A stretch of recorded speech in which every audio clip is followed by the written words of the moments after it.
5 మినిట్స్లోనే ఇంట్లోనే పాప్కార్న్ అయితే మనం రెడీ చేసేసుకోవచ్చు అండి. ఇవైతే డీమార్ట్లో తీసుకున్న ప్యాకెట్ అండి.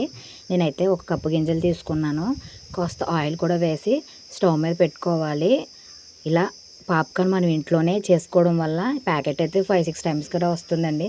అదే బయట డీమార్ట్లో ఆ స్మెల్కి అయితే మనకు తినాలనిపిస్తుంది కదండి, కానీ ఎక్కువ కాస్ట్ అయితే పెట్టాలి. అలా మనం ఇంట్లోనే చేసుకుంటే 5-6 టైమ్స్ తినొచ్చు, అలాగే ఈజీగా కూడా అయిపోతుంది.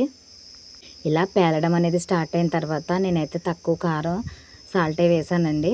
ఇలా వేసిన తర్వాత మూత అనేది పెట్టేసుకుంటే పాప్కార్న్ సౌండ్ అనేది ఆగిపోయిన తర్వాత స్టవ్ అనేది ఆఫ్ చేసుకోవాలండి. ఎక్కువసేపు ఉంచకూడదు, లేకపోతే మాడిపోయే ఛాన్స్ అయితే ఉంటుంది. పాప్కార్న్ అయితే ఇష్టపడిన వాళ్ళు ఎవరు ఉంటారు చెప్పండి. మా ఇంట్లో అయితే పాప్కార్న్ అందరూ ఇష్టంగానే తింటామండి. థియేటర్లో మూవీస్కి వెళ్తే పాప్కార్న్ ఖచ్చితంగా ఉండాల్సిందే. నాలాగా మూవీకి వెళ్తే పాప్కార్న్ కోసం ఎదురు చూసే వాళ్ళు ఎంతమంది ఉన్నారు?